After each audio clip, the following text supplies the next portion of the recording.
যারা সংস্কারের কথা বলছে ফ্যাসিবাদ আমলে তাদের রাজপথে দেখা যায়নি বলে জানিয়েছেন প্রধানমন্ত্রী তারেক রহমান। রোববার সন্ধ্যায় কিশোরগঞ্জ পৌর স্টেডিয়ামে ফ্যামিলি কার্ড বিতরণ করে তিনি আরও বলেন, তারা এখন আবার সাধারণ মানুষকে বিভ্রান্ত করার চেষ্টা চালাচ্ছে। সবাইকে ঐক্যবদ্ধ হয়ে সকল ষড়যন্ত্র রুখে দেওয়ার আহ্বান জানান প্রধানমন্ত্রী। সরকার প্রধান হিসেবে দায়িত্ব নেয়ার পর প্রথম কিশোরগঞ্জ সফরে প্রধানমন্ত্রী তারেক রহমান। সর্বস্তরের জনগণ তাকে স্বাগত জানায়। প্রথম কর্মসূচির অংশ হিসেবে পাকুন্দিয়ার মির্জাপুর চেয়ারম্যান বাড়ি ঘাট এলাকায় পুরাতন ব্রহ্মপুত্র নদে মাছের পোনা অবমুক্ত করেন সরকার প্রধান। এ সময় বিদ্যুৎ খাত নিয়ে সরকারের পরিকল্পনার কথা জানান প্রধানমন্ত্রী। সংসদের আগামী অধিবেশনে বিদ্যুৎ সমস্যার সমাধানে 10 বছরের পরিকল্পনা উপস্থাপন করা হবে বলেও জানান তিনি। আগামী 27 তারিখে আবার জাতীয় সংসদের অধিবেশন শুরু হবে। সেই জাতীয় সংসদ অধিবেশনে আপনাদের দল, আপনাদের সরকার দেশের মানুষের সামনে জাতীয় সংসদের মধ্যে উপস্থাপন করবে কিভাবে আমরা ইনশাআল্লাহ আগামী 10 বছর এই দেশের বিদ্যুৎ সমস্যার সমাধান করব।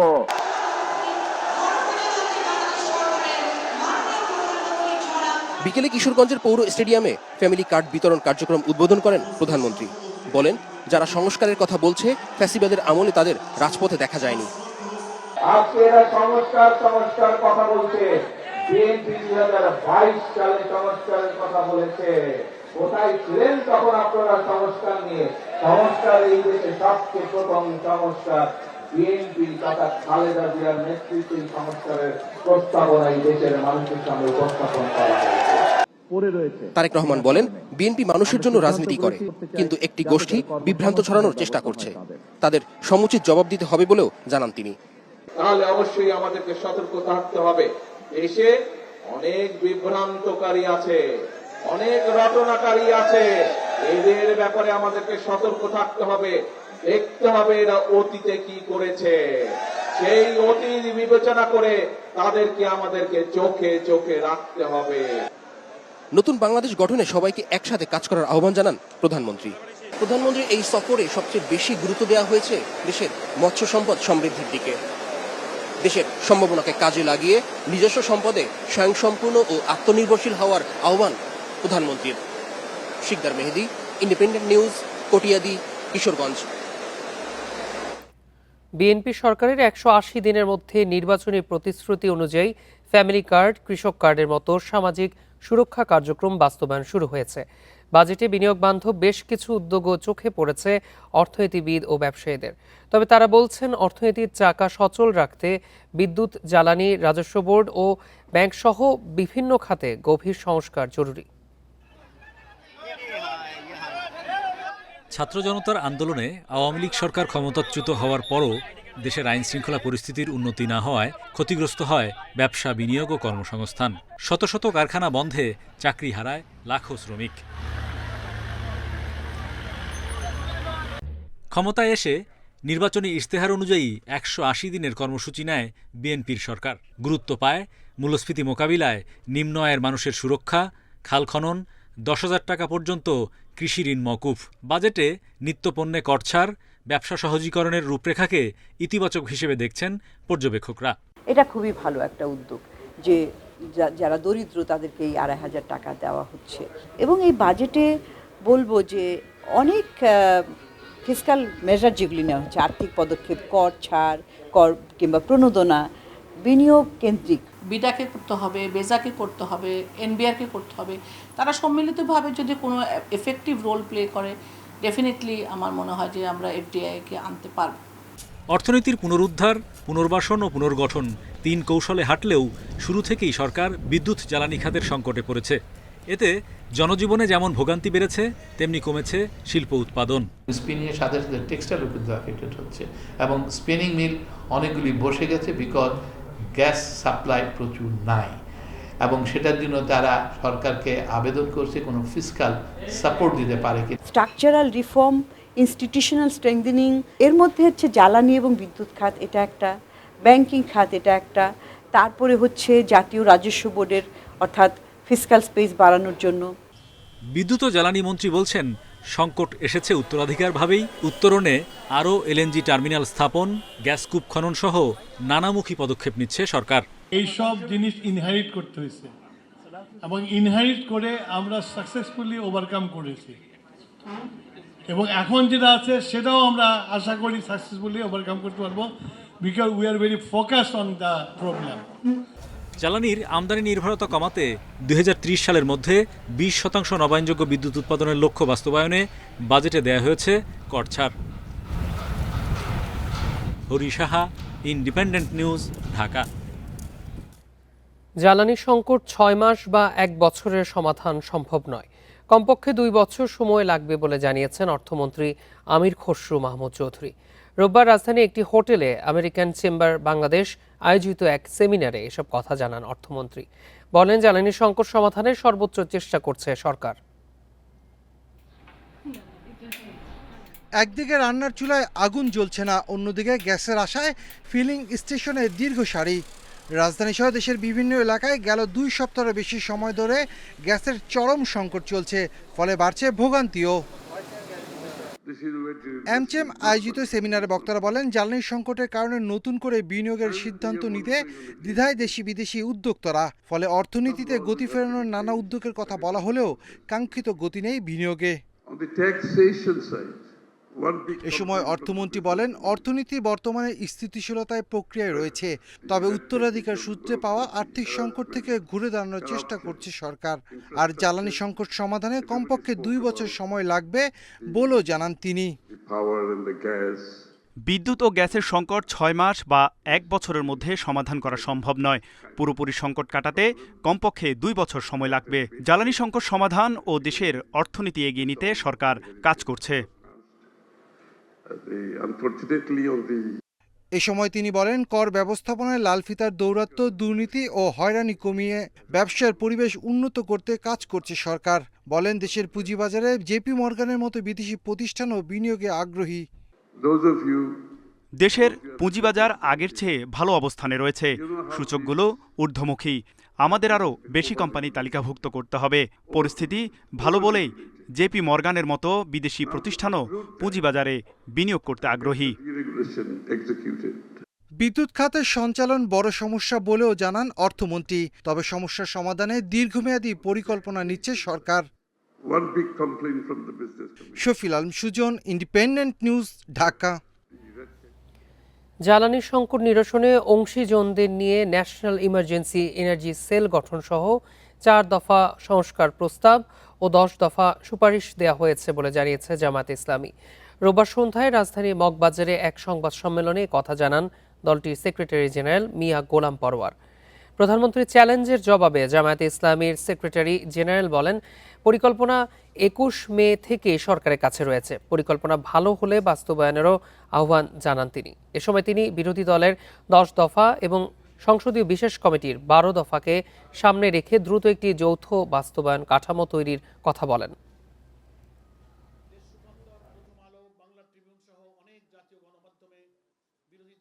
গত 15ই আগস্ট মাননীয় প্রধানমন্ত্রী দেশের চলমান বিদ্যুৎ জ্বালানি সংকট প্রসঙ্গে বিরোধী দলগুলোর কাছে একটি কার্যকর পরিকল্পনা চেয়েছেন।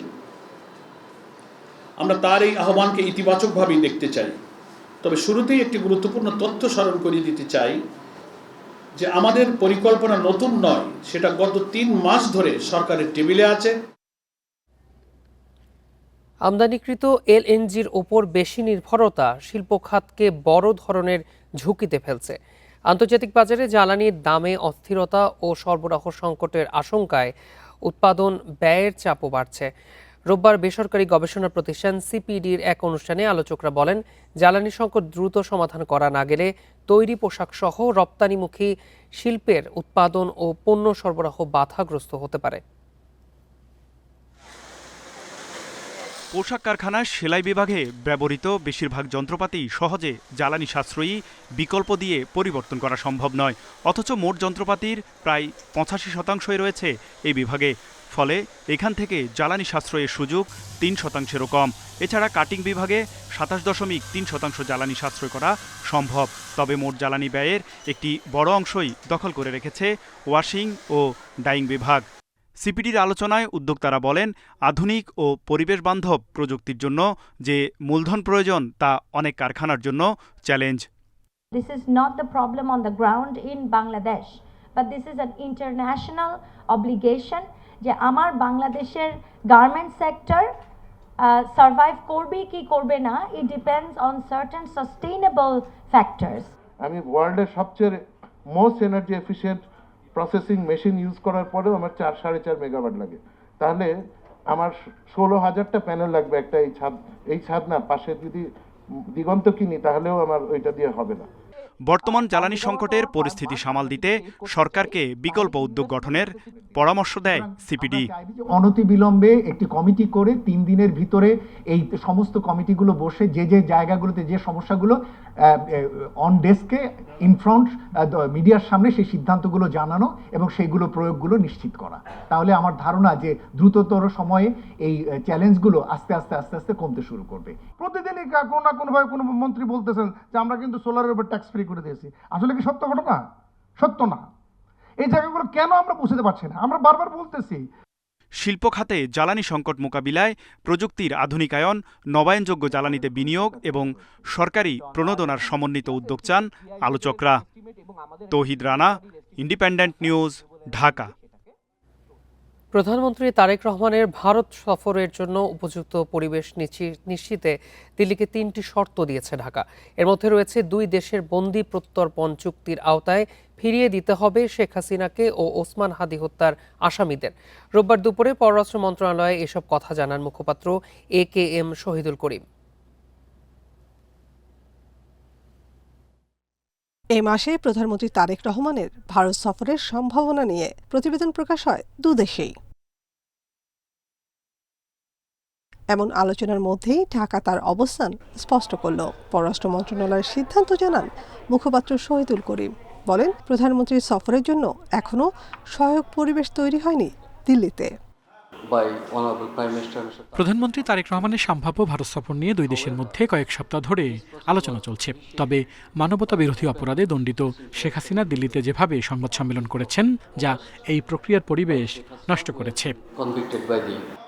এখন প্রধানমন্ত্রীর ভারত সফরের পরিবেশ তৈরির ক্ষেত্রে জুড়ে দেওয়া হলো 3 শর্ত। আমরা মনে করি প্রধানমন্ত্রীর ভারত সফরের জন্য অনুকূল পরিবেশ তৈরি করতে হবে। এ লক্ষ্যে প্রত্যর্পণ চুক্তি অনুযায়ী শেখ হাসিনা ও ওসমান হাদির হত্যাকারীদের বাংলাদেশের কাছে হস্তান্তর করতে ভারতকে অনুরোধ জানানো হয়েছে। আমরা তাদের জবাবের অপেক্ষায় আছি। এ সময় তিনি জানান, পারস্পরিক স্বার্থের ভিত্তিতে প্রতিবেশী সহ সব দেশের সঙ্গে বন্ধুত্বপূর্ণ সম্পর্ক অব্যাহত রাখতে চায় বাংলাদেশ। Nafijatullah, Independent News, Dhaka. রাজধানী সহ দেশের বিভিন্ন এলাকায় আরও তীব্র হয়েছে গ্যাস সংকট। সোমবার সকালে সিএনজি স্টেশনগুলোতে দেখা গেছে যানবাহনের দীর্ঘ লাইন।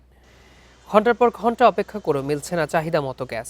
এতে চরম ভোগান্তিতে পড়েছেন যাত্রী ও চালকরা।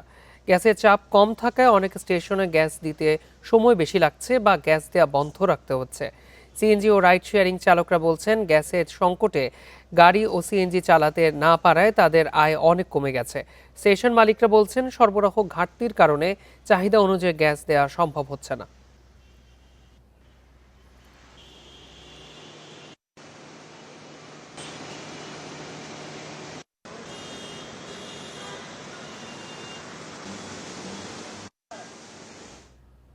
রাজধানী সহ বিভিন্ন এলাকায় আরও তীব্র হয়েছে গ্যাস সংকট। এ নিয়ে আরও জানাতে রাজধানীর তেজগাঁও থেকে যোগ দিচ্ছেন আমাদের সহকর্মী আরাফাতুর রহমান। আরাফাত, আজ সিএনজি ফিলিং স্টেশনে গাড়ি ও সিএনজি অটোরিকশার দীর্ঘ লাইন কেমন দেখছেন এবং গ্যাসের চাপ কি স্বাভাবিক রয়েছে?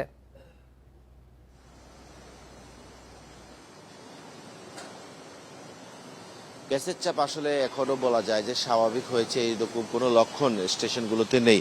আপনি যদি দেখতে পারেন যে এই গাড়িগুলোর যেই সারি, সেই সারি কোনোভাবে কমছে না এবং এই পাম্পের আশপাশে, আমরা এখন তেজগাঁওতে একটি পাম্পে আছি, এই পাম্পের আশপাশে যে লাইন, সেই লাইন দীর্ঘ থেকে দীর্ঘতর হচ্ছে। একটি সংঘাত দিলে, একটি উদাহরণ দিলে আপনারা বুঝতে পারবেন। আমরা যে পাম্পটিতে আছি, এই পাম্পটিতে স্বাভাবিক সময় 12টি নজেল 8টি নজেল চলে, অর্থাৎ এইরকম স্টেশন 8টি স্টেশন চলে, কিন্তু বর্তমানে এই পাম্পটিতে শুধুমাত্র 2টি স্টেশন চলছে বা 2টি নজেল চলছে। তো বোঝা যায় যে 8টির জায়গায় 2টি নজেল চলছে এবং ওনাদের সাথে কথা বলে আমরা যতটুকু জেনেছি যে ওনাদের যে 2টি ইঞ্জিন রয়েছে যেটির মাধ্যমে গ্যাসটাকে ওনারা পাইপ থেকে সাকশন করে নিয়ে আসেন, সেইখানে যেটি বড় যে ইঞ্জিন সেই ইঞ্জিন আসলে কাজ করছে না, সেই ইঞ্জিনে গ্যাস পাওয়া যাচ্ছে না। ছোট ইঞ্জিনটা দিয়ে কোনো রকমে ওনারা 2টি নজল চালাচ্ছেন এবং এখানে আমরা দেখতে পাচ্ছি যারা এই লাইনে আছেন তারা দীর্ঘক্ষণ লাইনে দাঁড়িয়েছেন, বিশেষ করে কর্পোরেট গ্রাহক যারা আছেন তাদেরও বেশ অসুবিধা হচ্ছে। আর বেশি সমস্যায় পড়তে দেখা গেছে যারা উবার এবং বা বিভিন্ন রাইড শেয়ারিং অ্যাপসে যারা গাড়ি চালান তারা এই লাইনগুলোতে এসে বেশি কষ্ট পাচ্ছেন। এবং আমরা দেখতে পাচ্ছি যে এই যে সিএনজির জন্য যে দীর্ঘ লাইন, সেই দীর্ঘ লাইন তেজগাঁও এলাকাতেও ছড়িয়ে গেছে। আর এইখানে যারা আছেন, ম্যানেজমেন্টে যারা আছেন, তারা আমাদেরকে আসলে সুনির্দিষ্টভাবে বলতে পারছেন না যে কখন এই সমস্যাটির সমাধান হবে অথবা যে এই গ্যাসের যেই সংকট, সেই সংকট কখন সহনীয় পর্যায়ে আসবে। গ্যাস সংকট নিয়ে রাজধানী তেজগাঁও থেকে জানাচ্ছিলেন সহকর্মী আরাফাতুর রহমান। ঢাকা চট্টগ্রাম মহাসড়ক 3 বছর ধরে সিসি ক্যামেরায় নিয়ন্ত্রিত, এবার সেখানে যুক্ত হচ্ছে এআই। মঙ্গলবার এই কার্যক্রমের উদ্বোধন করবেন স্বরাষ্ট্রমন্ত্রী। পুলিশ বলছে মহাসড়কে প্রায় 250 কিলোমিটার এআই নজরদারিতে আসবে। ট্রাফিক আইন ভাঙলে অপরাধীকে দ্রুত শনাক্ত ও জরিমানা আদায় করা যাবে। ঢাকা থেকে চট্টগ্রাম সবচেয়ে গুরুত্বপূর্ণ মহাসড়ক। 2023 সালে চুরি ডাকাতি রোধে বসানো হয় 1427টি সিসি ক্যামেরা। খরচ হয় 152 কোটি 56 লাখ টাকা। 250 কিলোমিটার মহাসড়কের দুই পাশে 7 শতাধিক ক্যামেরায় সংযোজন করা হচ্ছে এআই প্রযুক্তি। হাইওয়ে পুলিশ বলছে মহাসড়কে শৃঙ্খলা ফেরাতে ও নিরাপত্তা নিশ্চিতে এই পদ্ধতি চালু করা হচ্ছে। একই সাথে কার্যকর করা হচ্ছে স্বয়ংক্রিয় জরিমানার পদ্ধতি। উল্টো পথে গাড়ি যাতায়াত এবং গাড়ির ফিটনেসবিহীন গাড়ি চলাচল, রেজিস্ট্রেশন, এগুলো অনেকগুলো আমরা আমাদের যে প্রযুক্তি আছে আমাদের এই ক্যামেরাগুলোর একেবারে এআই ক্যামেরা সমৃদ্ধ প্রযুক্তি, লেটেস্ট সর্বাধুনিক প্রযুক্তি এই ক্যামেরাগুলোতে আছে। তো আমরা এগুলোর মাধ্যমে এই অপরাধগুলো আমরা নিয়ন্ত্রণ করতে পারি। যোগাযোগ বিশেষজ্ঞরা বলছেন শুধু ক্যামেরা বসালে বা এআই প্রযুক্তি যুক্ত হলেই শৃঙ্খলা ফিরবে না।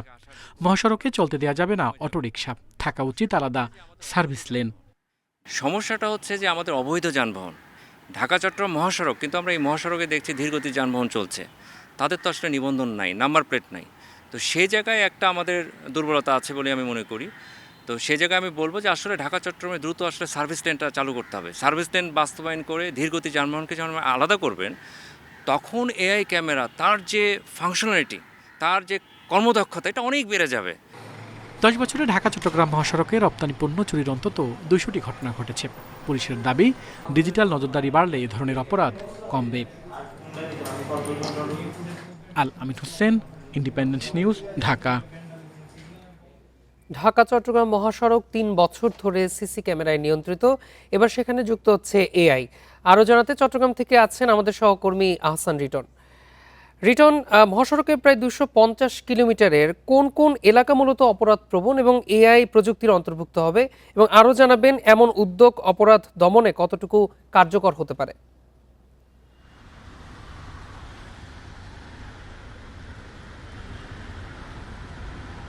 দেখুন, আপনি জানেন যে আসলে চট্টগ্রাম বন্দর থেকে আসলে প্রতিদিন অসংখ্য রপ্তানিযোগ্য পণ্য, যেগুলো দেশের ঢাকা সহ দেশের নানা জায়গায় যায়। আমরা দেখেছি এই সমস্ত পণ্য নানা সময় আসলে চুরি ডাকাতির কবলে পড়ে এবং গুরুত্বপূর্ণ পণ্য ডাকাতি হয় এবং সেক্ষেত্রে আসলে কোটি কোটি টাকার পণ্য লোপাট হয়ে থাকে। এই বিষয়টিকে মাথায় রেখে আমরা দেখছি আসলে পুলিশের পক্ষ থেকে 250 কিলোমিটার সড়কে 1427টি সিসিটিভি ক্যামেরা ইতিমধ্যে আগে স্থাপন করা হয়েছিল এবং আমরা দেখেছি এই ক্যামেরাগুলো স্থাপন করার পর ঢাকা চট্টগ্রাম মহাসড়কে আগে যে পরিমাণ ডাকাতি হতো সেটির সংখ্যা আসলে অনেকটাই কমে এসছে। তারপরও আসলে আড়ালে আবডালে যেটুকু হচ্ছে সেটি আসলে কোনোভাবেই হালকাভাবে নেওয়ার মতো নয় এবং এর মধ্যে আমরা দেখছি সম্প্রতি সময়ে 7 শতাধিক যে সমস্ত ক্যামেরাগুলো সেখানে স্থাপন করা হয়েছে সেখানে 7 শতাধিক ক্যামেরায় হচ্ছে আপনার এআই প্রযুক্তি ব্যবহার করা হচ্ছে এবং এই ক্ষেত্রে যেটি আসলে পুলিশের পক্ষ থেকে বলা হচ্ছে সেটি হচ্ছে আসলে এই এআই প্রযুক্তি ব্যবহারের ফলে যারা অপরাধী রয়েছেন তাদেরকে শনাক্ত করা আগে যতটা সহজ ছিল এখন আসলে তার চেয়ে বেশি সহজ হবে এবং এর মধ্য দিয়ে যারা অপরাধী তাদের সংখ্যা কমানো যাবে বলে তারা আসলে মনে করছে। তবে বিশেষ করে যেটি বলছেন সেটি হচ্ছে মহাসড়কে যে পরিমাণ অবৈধ যানবাহন চলাচল করে, বিশেষ করে আমরা দেখেছি 2017-18 সালের দিকে ঢাকা চট্টগ্রাম মহাসড়কে যে সমস্ত ত্রিচক্রযানগুলো চলতো সেগুলোকে সরিয়ে নেওয়ার জন্য লম্বা সময় ধরে প্রশাসনের পক্ষ থেকে ব্যবস্থা নেওয়া হয়েছিল, কিন্তু সময় যত গড়িয়েছে ততই প্রশাসনের পক্ষ থেকে যে তদারকি ছিল সেটি যেমন ঢিলেমি হয়েছে, ফলে সড়কে আসলে অবৈধ যানবাহনের চলাচলের যে সংখ্যা সেটি ক্রমশ বেড়েছে। ফলে অপরাধকে একেবারে শূন্যের কোঠায় নামিয়ে আনা যে বিষয় সেটি আসলে কোনোভাবেই পুরো শতভাগ নিশ্চিত করা যায়নি। এক্ষেত্রে এআই ক্যামেরা এআই প্রযুক্তি ব্যবহারের ফলে প্রশাসনের পক্ষ থেকে বলা হচ্ছে এটি আসলে অপরাধীদেরকে শনাক্ত করা এবং তাদেরকে সেই অনুযায়ী জরিমানা করা অনেকটা সহজ হবে। তা আমরা দেখছি ঢাকা চট্টগ্রাম মহাসড়কের বেশ কিছু গুরুত্বপূর্ণ এলাকায় যে সমস্ত অতীতে আসলে ডাকাতি চুরির একটি বিষয় থাকে সেই সমস্ত জায়গাকে চিহ্নিত করে সেখানে আসলে সেখানে যে ক্যামেরাগুলো আগে থেকে স্থাপন করা আছে সেখানে এআই প্রযুক্তিকে ব্যবহার করা হচ্ছে এবং এর মধ্য দিয়ে অপরাধপ্রবণ যে সমস্ত এলাকায় রয়েছে সেখানে যারা অপরাধী তাদের যে সংখ্যা সেটি কমে আসবে বলে সবাই মনে করছেন। এক্ষেত্রে যারা বিশেষজ্ঞ রয়েছেন তারা বলছে শুধুমাত্র এআই প্রযুক্তি ব্যবহার করলে হবে না, প্রশাসনের যে নজরদারি সেটিকে আসলে আর সরেজমিনে বাড়াতে হবে এবং সড়কে যে সমস্ত জায়গায় অপরাধ প্রতিনিয়ত হয়ে থাকে অর্থাৎ লুটপাট হয়ে থাকে, মাঝে মাঝে আমরা দেখি আসলে ডাকাতের কবলে পড়ে চালকের প্রাণহানির ঘটনা পর্যন্ত ঘটছে, সে বিষয়টিকে যদি একেবারে শূন্যের কোটায় নামিয়ে আনতে হয় তাহলে মহাসড়কে আসলে যে পরিমাণ টহল রাত্রি কিংবা অন্যান্য সময় থাকে সেটিকে আরও বাড়িয়ে দেওয়া ছাড়া আসলে তারা কোনো গুরুত্ব দেখছেন না। আমরা দেখছি যেহেতু নানা সময় অঘটন ঘটেছে সে বিষয়টিকে মাথায় রেখে প্রশাসনের পক্ষ থেকে টহল বাড়ানো হয়েছে, সেটিকে আরও বাড়াতে হবে এবং পাশাপাশি সড়কে যাতে কোনো অবৈধ যানবাহন না চলে সেই বিষয়টিকে মাথায় রেখে কাজ করলে ঢাকা চট্টগ্রাম মহাসড়কে সিসি ক্যামেরায় এআই প্রযুক্তি অন্তর্ভুক্ত হচ্ছে। চট্টগ্রাম থেকে জানাচ্ছেন আমাদের সহকর্মী আহসান রিটন। যে কোনো সময় সরকারি কর্মচারীদের পে স্কেল বাস্তবায়ন হতে পারে বলে জানিয়েছেন প্রধানমন্ত্রীর মুখ্য সচিব KBM আব্দুস সাত্তার। চলতি বছরই সবাই বর্ধিত বেতন পাবেন বলে আশ্বস্ত করেছেন তিনি। রোববার সচিবালয়ে মুখ্য সচিব আরও বলেন, জ্বালানি সংকটের জন্য বর্তমান সরকার দায়ী নয়, অর্থনীতি চাঙ্গা করাই এখন প্রধান চ্যালেঞ্জ। অন্তর্বর্তী সরকারের চূড়ান্ত করা নবম পে স্কেলে সর্বনিম্ন মূল বেতন 20,000 টাকা আর সর্বোচ্চ 1,60,000 টাকা। তবে প্রজ্ঞাপন না হওয়ায় হতাশ সরকারি চাকুরিজীবীরা। সংশ্লিষ্টরা বলছেন মূলত অর্থনৈতিক সংকট ও বিচার বিভাগের বেতন জটিলতাতেই পে স্কেল বাস্তবায়নে দেরি হচ্ছে। রোববার সচিবালয়ে প্রধানমন্ত্রীর মুখ্য সচিব জানান, জনগণের জন্য কষ্টকর হলেও সরকারি চাকুরিজীবীদের জীবনযাত্রার মান সমন্বয় করতে হবে। এই 18 লক্ষ কর্মকর্তা কর্মচারীদের আমরা চাপের মধ্যে আছি। এখন তারা তো কর্মকর্তা কর্মচারী, এখন মূল্যস্ফীতির সঙ্গে সামঞ্জস্য রেখে তাদের বেতন বাড়াতে হবে। এটা হয়তো জনগণের জন্য একটু কষ্টকর হবে, কিন্তু এটা তো ঠিক যে কর্মকর্তা কর্মচারীরা তারা তাদের মূল্যস্ফীতির সঙ্গে জীবনযাত্রার যে সমন্বয় সেটা দাবি করে। মুখ্য সচিব জানান, অর্থনীতি চাঙ্গা করার চ্যালেঞ্জ মোকাবিলায় কর্মসংস্থান সৃষ্টির চেষ্টায় সরকার। বিগত সরকার বিকল্প ব্যবস্থা না করা এবং মধ্যপ্রাচ্যে যুদ্ধের কারণেই গ্যাস, বিদ্যুৎ ও জ্বালানি সংকট বলে জানান মুখ্য সচিব। রাশিয়া, ফিলিপাইন, ইন্দোনেশিয়া ও চীন থেকে জ্বালানি সংগ্রহের চেষ্টা করছে সরকার। বিদ্যুতের ব্যাপারেও কিছু দুর্ঘটনার কারণে সংকট তৈরি হয়েছে, তারপরে গ্যাসের ক্ষেত্রে হয়েছে, এটা আমাদের হাতের বাইরে ছিল, কিন্তু সরকার খুব সিরিয়াসলি টেক আপ করেছে। আশা করি খুব অল্প দিনের মধ্যেই এই সমস্যার সমাধান হয়ে যাবে। 180 দিনের মধ্যে মন্ত্রিসভায় রদবদল হচ্ছে কিনা এমন প্রশ্নে বিষয়টি রাজনৈতিক সিদ্ধান্ত বলে এড়িয়ে যান মুখ্য সচিব। Hasib Mahmud Shah, independent News, Dhaka. অবকাঠামো সংকট ও জনবলের অভাবে বগুড়া BRTA অফিসে গাদাগাদি করে চলছে কার্যক্রম। দীর্ঘ সময় অপেক্ষায় থাকছেন সেবা প্রার্থীরা, এতে বাড়ছে ভোগান্তি।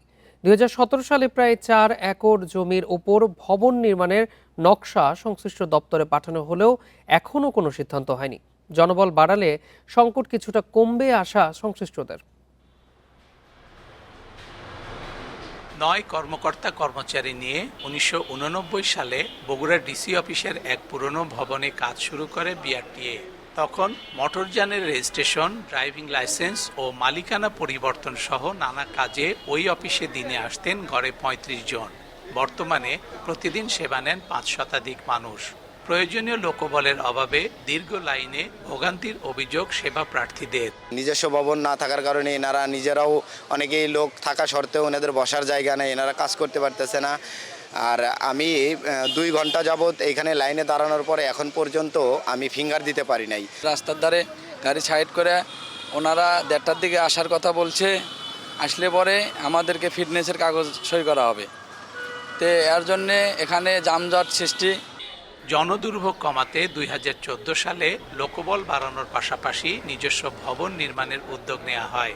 2017 সালে প্রায় 4 একর জমির ওপর ভবন নির্মাণের নকশা সংশ্লিষ্ট দপ্তরে পাঠানো হয়, তবে এখনো কার্যকর কোনো সিদ্ধান্ত হয়নি।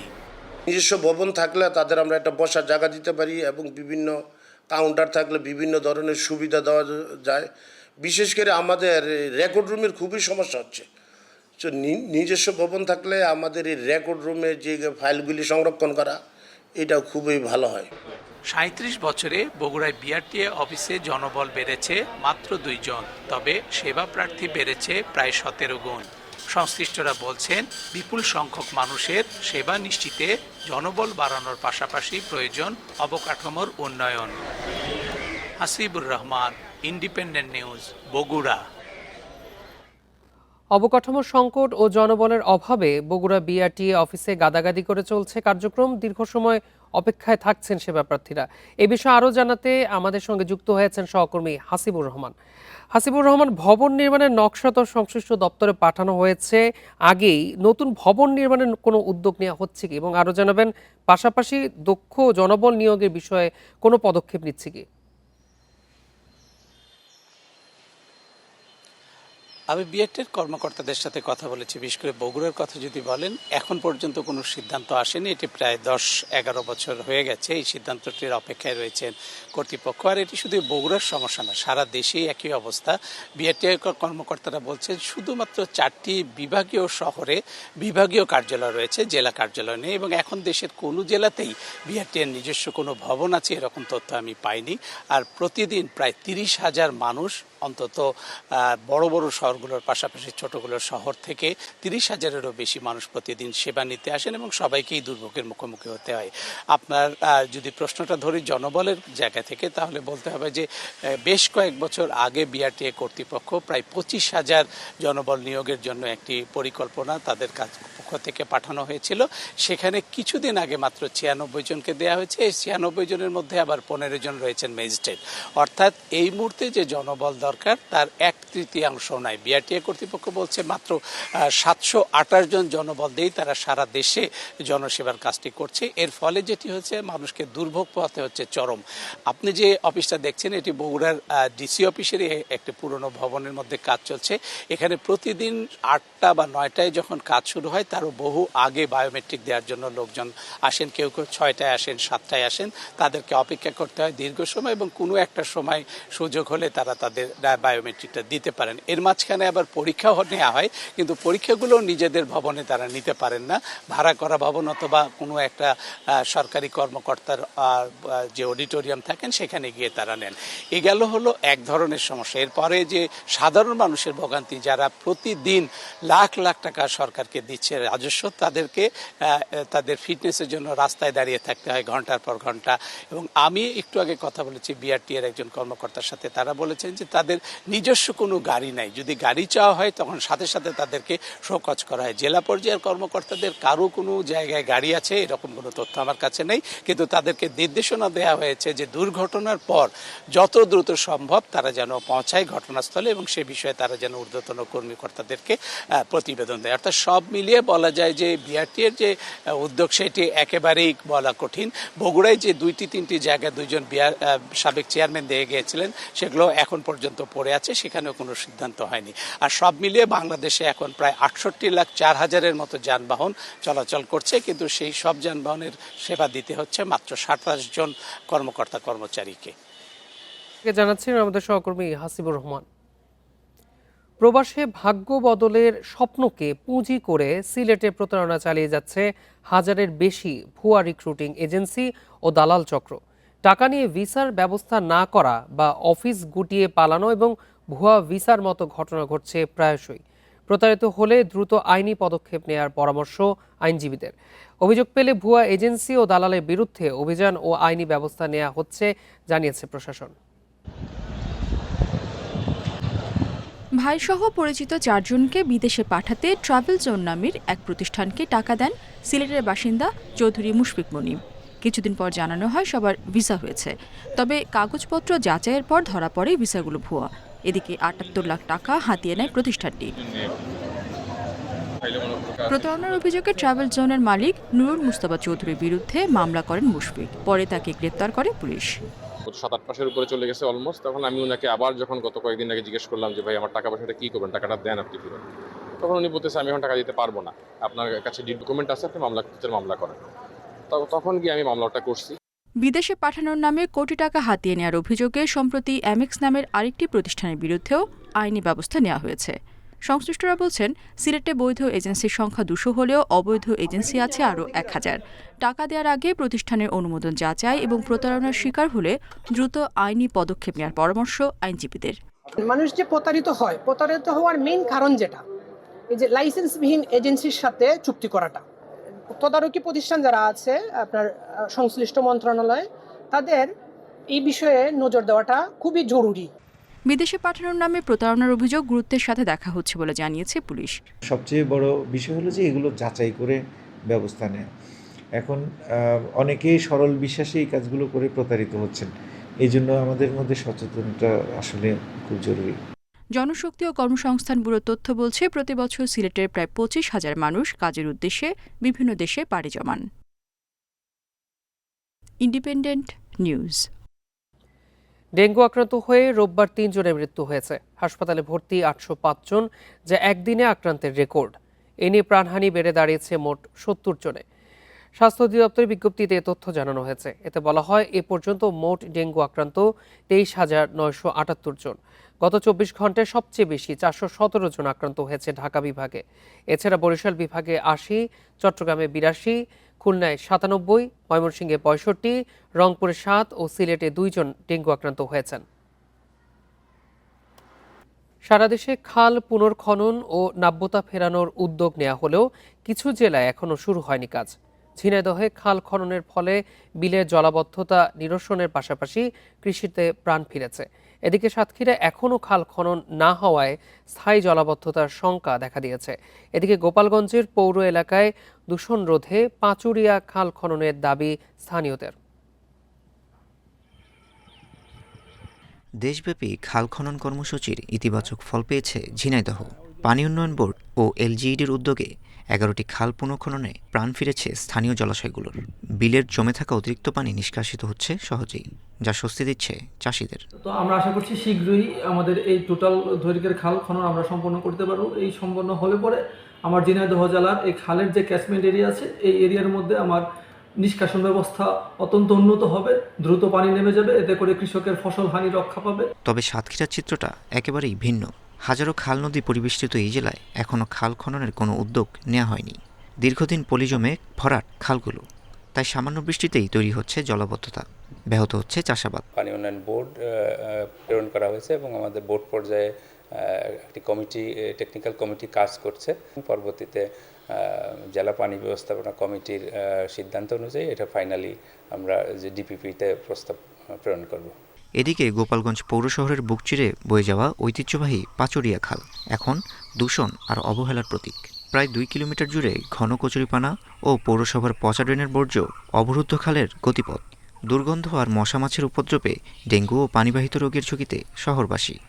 এই খালে গোপালগঞ্জ পৌরসভা নিয়মিতই পরিষ্কার পরিচ্ছন্নতা অভিযান চালায়। ইদানিং আবার সেখানে কচুরিপানা জমা হয়েছে। তো আমরা আমাদের যারা পরিচ্ছন্নতা কর্মী আছে তাদেরকে দিয়ে আমাদের নিয়মিত কাজের অংশ হিসেবেই এগুলো আবার অপসারণ করে দেব। যেখানে সফল পরিকল্পনা কৃষি ও স্থানীয় অর্থনীতিকে গতিশীল করছে, সেখানে এই দুই জেলায় প্রশাসনিক দীর্ঘসূত্রতা আর উদাসীনতায় স্থবির হয়ে পড়ছে সাধারণ মানুষের জীবন। দ্রুত সারা দেশে সমন্বিত খাল সংস্কার কার্যক্রম জোরদারের দাবি সংশ্লিষ্টদের। মাহির সাজিদ, ইন্ডিপেন্ডেন্ট নিউজ। পর্যটকদের কাছে জনপ্রিয় হয়ে উঠেছে ঠাকুরগাঁও পীরগঞ্জের কলিযুগ পদ্মবিল। এ বিলে ফুটে ওঠা রাশি রাশি সাদা পদ্ম যেন প্রকৃতিকে সাজিয়েছে নতুন রূপে। এর প্রাকৃতিক সৌন্দর্য উপভোগ করতে প্রতিদিন দূর দূরান্ত থেকে ছুটে আসছে দর্শনার্থীরা। ঠাকুরগাঁও জেলা শহর থেকে প্রায় 40 কিলোমিটার দক্ষিণে পীরগঞ্জ উপজেলার কলিযুগ বিল। আষাঢ় থেকে কার্তিক মাস পর্যন্ত পুরো বিল জুড়ে ফুটে থাকে অসংখ্য সাদা পদ্ম। এই বিলে পরিবার পরিজন, বন্ধু বান্ধব নিয়ে ভিড় জমান প্রকৃতিপ্রেমীরা। স্মরণীয় মুহূর্ত ধরে রাখতে অনেকেই তোলেন ছবি। বিল বা পদ্ম ফুল যেটাই বলেন না কেন, আমরা আসলে সরাসরি দেখার সেরকম সুযোগ হয় না, বিশেষ করে বাচ্চারা। তো বাচ্চাদের নিয়ে ঘুরতে এসেছি, ভীষণ ভালো লাগছে। জায়গাটা কিন্তু আসলে অনেক সুন্দর, মানে আমার পার্সোনালি অনেক ভালো লাগছে। তবে বিলে চলাচলের জন্য নৌকা না থাকায় দর্শনার্থীদের পড়তে হচ্ছে নানা ভোগান্তিতে। কাঠের সাঁকোই একমাত্র ভরসা। পদ্মফুলটা অনেক সুন্দর, বাট বেটার হতো রাস্তাটা যদি আরেকটু ভালো করা যায়। আমাদের আসলে ঘোরার তেমন কোনো পরিবেশ জায়গা আমরা পাই না, সেই হিসেবে পদ্মফুলটা যথেষ্ট সুন্দর, যথেষ্ট ভালো। বেড়াতে এসে দর্শনার্থীরা যেন পদ্মফুল নষ্ট না করে সে বিষয়ে নজরদারি করছে প্রশাসন।